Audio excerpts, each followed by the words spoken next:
ustedes en este domingo 20 de septiembre. Quizás mis compañeros que se encuentran en esta mesa no se recuerdan o no está en la memoria inmediata registrada esta fecha especial, pero a las 8:45 está allí cumpliendo 6 años justamente en esa semana. Fue en el año 2009 cuando emprendimos un noticiero como esto. El 16 de septiembre de 2009 salió al aire y pues nos encontramos siempre muy contentos de celebrar esa fecha. Me acompañan hoy como cada domingo Pedro Trujillo, Carmen Ortiz y Edgar Ortiz. Y hoy, como ustedes podrán ver en su cámara, se luce esta mesa con una invitada especial, la señora ministra de Cultura y Deportes, Ana María Rodas, que nos viene a acompañar para conversar sobre ese nombramiento, los planes que hay de acá para enero 14. Y sin más introducción, que arranque Edgar con la primera pregunta para que conozcamos nosotros de viva voz cuáles son los proyectos. Gracias, Claudia. Bienvenida, ministra. Un placer tenerla con nosotros en el set. Es un tiempo corto, son 4 meses más o menos los que tendrá usted para la gestión. Y yo le consultaría, en primer lugar, para usted, ¿cuáles son los grandes desafíos que usted identifica durante sus 4 meses de gestión? Durante estos 4 meses, como desafíos hay un montón. ¿A cuáles me voy a poder enfrentar? Eso es otra cosa. Eso es una cosa completamente distinta.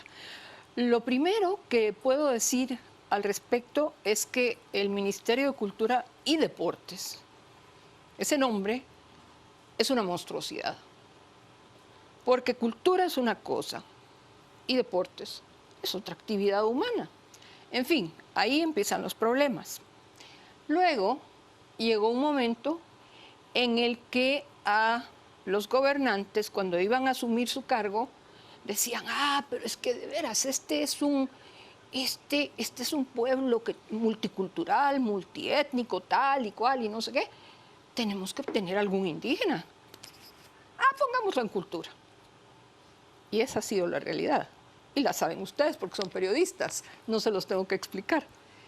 Entonces, el ministerio, que debería ser un ministerio al que le deberían poner mucha atención, porque el turismo deja divisas. Guatemala no es un país de turismo de playa. Guatemala es un país de turismo cultural. Y el Ministerio de Cultura, en su parte de cultura, cubre una cantidad inmensa del país. Podemos hablar y decir desde el Petén hasta, desde el Petén hasta casi llegar a la costa del Pacífico. Entonces, el primer reto es cómo en un informe que pienso yo dejar con el visto bueno del presidente Maldonado, cómo el próximo gobierno va a tomar ese informe que voy a hacer yo. Independientemente de cualquier otra cosa que se lleve a cabo en el ministerio, es preciso dejar este informe sobre la necesidad de dividir cultura y deportes, asignarle más fondos al Ministerio de Cultura, justamente porque la cultura, sea Kunst, que es alta cultura, o sea Kultur, que es la cultura normal, común y corriente, esa cultura es la que le puede dejar al país unos ingresos muy buenos. Un corto tiempo, pero va a proponer un cambio muy radical, separar completamente esa cartera, deporte por un lado y cultura por el otro. Todo el mundo estará de acuerdo conmigo. Decía Elmer Rojas, que fue uno de los impulsores de este ministerio, que el ministerio se ha desvirtuado y usted lo ha señalado bien. Exacto. En un principio, pues sí se pensó cultura, deportes, recreación, turismo. Se cuenta con un presupuesto de alrededor del 0.29 del presupuesto de ingresos y gastos, que es prácticamente nada. Con ese 0.29, ¿cuáles deberían de ser las prioridades entonces, de acuerdo a la visión que usted tiene de ese ministerio? Bueno, ahí vamos a tener que entrar a hablar de los posibles cambios que pueden darse en la Constitución de la República, porque a mí me parece que es absolutamente torpe designar, y estoy refiriéndome a los diputados que en el 85 hicieron la Constitución, redactaron la Constitución que nos rige. Un 3% para deportes es excesivo si tomamos en cuenta que para la cultura, usted misma lo acaba de decir, y empezando por esto que he dicho yo al principio, que la cultura, el turismo cultural, es lo que puede dejar un ingreso muy importante a este país. Ana María, porque así dijo usted, no me llamen ministra, llámeme Ana María. Exacto. Ana María, ¿por qué acepta usted el cargo? Es decir, a 3 meses es un riesgo, puede salir muy bien, puede salir muy mal. ¿Por qué aceptar un cargo que es un caramelo? Porque si a uno le dan 4 años, dice, oye, acepto un reto en el que voy a poder hacer algo, pero si a uno le dan 3 meses, obviamente el límite del tiempo está ahí. ¿Qué la lleva a aceptar un cargo de esta responsabilidad con esas cosas que usted ha dicho y otras más que vamos a abordar? Porque así soy yo. Porque así soy yo. A mí me gustan los retos. En toda mi vida me he enfrentado a una serie de retos. Y hay alguna gente que dice, bueno, pero Ana María, ¿qué va a hacer ahí? Si ella nunca ha trabajado con el Estado. Falso. A los 24 años trabajaba en la Municipalidad de Guatemala, regresé a trabajar a la Municipalidad un poco más tarde, cuando Meme Colón estaba ahí. He trabajado en el no es el viceministerio, es la vicepresidencia de la República, y en ese tiempo era también el Consejo de Estado. Trabajé en el Diario de Centroamérica 4 años. Estoy muy orgullosa del trabajo que se hizo ahí con el equipo que tuvimos, porque una persona sola no hace absolutamente nada. Tiene que estar consciente de que es su equipo, y en ese equipo es en el que uno descansa y confía. Y también trabajé en la Biblioteca Nacional. Así que sí tengo experiencia en manejar administración en el campo del Estado, en el campo público. Pero Además, sobre todo es porque usted quiere, es decir, acepta el reto, como usted ha dicho, orgullosamente. Evidentemente, hay que aceptar los retos. La vida los pone enfrente y uno puede ser un cobarde, puede ser una persona que dice, vamos adelante. Escritora, periodista y profesora. La pregunta de Edgar era cuáles son esas prioridades. Ya sabemos que emitir un informe y una recomendación al próximo gobernante de partir ese ministerio y crear 2 entes completamente separados. Hay una segunda prioridad, hay un segundo paso pequeño que se quiera dar, pequeño y grande, que se pueda realizar en 3 meses, 4 meses. Bueno, en primer lugar les voy a contar que tengo ya un poquito más de una semana de estar leyendo reglamentos, papeles, informes, etcétera, para darme cuenta de cuál es esa diversidad de entidades que componen el Ministerio de Cultura. Porque es muchísimo. Está la Biblioteca Nacional, el equipo de danza, la Orquesta Sinfónica Nacional, están las marimbas, en fin.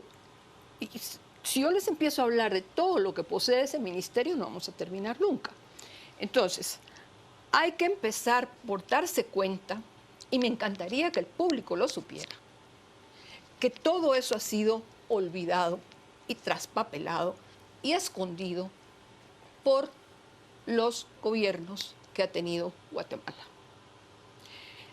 Eso hay que sacarlo a luz y eso hay que ver y tener un plan para saber cómo ayudar a toda esta gente. A mí no se me olvida, porque yo tengo edad suficiente para haber vivido la presidencia de Arévalo, la presidencia de Arbenz, y en aquel tiempo la Orquesta Sinfónica era una maravilla, el Coro Guatemala por lo mismo, al Ballet Guatemala se le ponía una gran atención, a cualquier cuestión cultural se le ponía mucha atención. La música que llaman clásica, pero que es una música que viene desde la Edad Media hasta nuestros días, esa la aprendí yo en el Conservatorio Nacional de Música. Y es una lástima entrar al Conservatorio Nacional de Música y ver el techo. Están los murales de Efraín Recinos, que son pinturas originales, y cuando llueve, todo aquello parece que el techo se fuera a venir abajo. Entonces, hay tantas cosas que enfrentar, El Instituto de la Marimba también está Exacto. descuidado, el Teatro Nacional. Todo. La biblioteca, si yo trabajé en la biblioteca. La Biblioteca Nacional. La biblioteca tiene una cantidad de libros que son verdaderos tesoros. Una Pero biblioteca verdaderos valiosa tesoros. también. Ustedes no lo saben, la biblioteca tiene 9 pisos. Desde afuera no se ve, pero tiene 9 pisos. Y en uno de los pisos de la mitad están todos los libros que pertenecen al siglo XVIII para atrás. Una cantidad. Le podría decir su nieto, se me está ocurriendo pues en lo que estamos hablando, decirle, mira, abuela ministra, ¿no será que con la era digital estos temas de cultura hay que enfocarlos de otra manera? Por ejemplo, estoy haciendo abogado al diablo, ¿no? Sí. Si ahora por uno internet y sale una orquesta, ¿para qué queremos una orquesta? Por poner un ejemplo. Lo de la biblioteca, evidentemente, es más difícil de encontrar. ¿La era digital puede cambiar eso o no? Van juntas. Una y la otra pueden ir juntas completamente. Hasta ahora yo no sé que la era digital haya motivado que Inglaterra cierre su ballet nacional. ¿Cómo se explica, licenciada, o cuál es su sentir más bien, cuál es su opinión en términos de que no solamente ha sido un ministerio descuidado, como usted bien lo mencionaba, un ministerio, como también mencionábamos, con un presupuesto precario, y que hoy en día tengamos 2 exministros procesados penalmente, Jerónimo Lancerio, uno de ellos, Batzin también, que está ligado a un proceso penal por casos de corrupción? Porque la corrupción, como todos sabemos, ha sido grandiosa en Guatemala. Habemos pocas gentes que no hemos caído en eso. Habemos pocas gentes que no hemos caído en eso. Ahora, la gran mayoría del pueblo no es corrupto. La gran mayoría del pueblo lo que es pobre como resultado de esa corrupción. Ministra, estoy tentada de preguntar, esa separación que propone usted entre la rama de cultura y la rama de deportes, muchos escucharán y de inmediato pensarán en esos deportistas que le han dado gloria a Guatemala a través de diferentes participaciones a nivel internacional. ¿Qué compete entonces hacer por ellos en estos 3 o 4 cortos meses? ¿Algún cambio inmediato que merezca establecerse para que esos deportistas, así como los profesores del conservatorio, así como las bailarinas del ballet, así como los techos de esa Biblioteca Nacional que menciona, desarrollan todas sus actividades y disciplinas en condiciones tan precarias? Yo les quiero hacer una pregunta, a ver si alguno de ustedes recuerda. De los atletas guatemaltecos que se han significado en los últimos tiempos en el campo internacional, ¿cuántos han tenido la ayuda del Ministerio de Cultura y Deportes? Una Creo ayuda que lo muy más que la precaria. hagan Es difícil regalarles esa pregunta una porque parece que no Es una muchos ayuda muy seguro, ¿verdad? precaria. Sí, regalarles Sí, una es precario. camiseta, con suerte un pants. El diario digital Soy 502 revelaba hace cuestión de 2 o 3 meses las condiciones en las que ellos viajaron para las competencias internacionales que recientemente cerraron. Revelaba también la corrupción que se dio en la elaboración de esos uniformes. Exactamente, a eso voy yo. Bueno, van 2 atletas, pero van 5 representantes de la institución, llámese como se llame, que no tienen absolutamente nada que ver. El dinero se está malgastando. El dinero se ha malgastado, francamente. Ahora, usted mencionaba temas, Perdón, y yo voy a una cuestión. Yo no he puesto un pie en el ministerio todavía.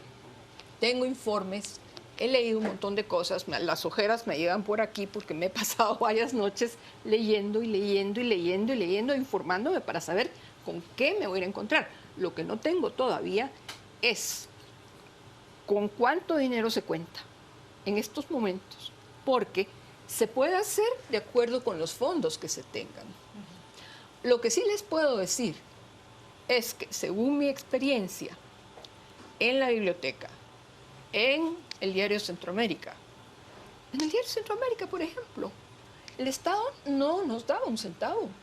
Cuando yo llegué había un presupuesto que lo dejó Luis Marroquín, un hombre muy competente, muy honrado, y ese presupuesto era de 52 millones o una cosa así por el estilo, pero era dinero que producía la propia Tipografía Nacional y el Diario de Centroamérica. Nosotros dejamos un presupuesto de 63 millones. ¿Por qué? Porque si uno tiene el ánimo de hacer que algo funcione, involucra a todo el mundo y las cosas funcionan. Y tiene uno que estar ahí, más o menos, dirigiendo una orquesta. Pero no es posible pensar que una persona va a lograr cambiar algo. Es un equipo. Y esto no tiene nada que ver con lo que estamos hablando ahora, pero sí es muy importante que a su debido tiempo, entre los cambios que se den aquí en Guatemala, se llegue a cambiar la ley de servicio civil. Porque no es posible que una vez cada 4 años un montón de gente se vaya a la calle y otro montón de gente entre a unas entidades. Así no pueden funcionar las entidades. Muchas gracias, señora ministra, por este tiempo. Hemos llegado al final del primer segmento, pero ven ustedes poco tiempo, pero grandes desafíos y sobre todo una propuesta que pretende cambiar a partir del próximo gobernante, si es que toma esta recomendación, la historia completa del Ministerio de Cultura y Deportes todavía. Vamos a una pausa comercial, pero quédese con nosotros que regresamos enseguida.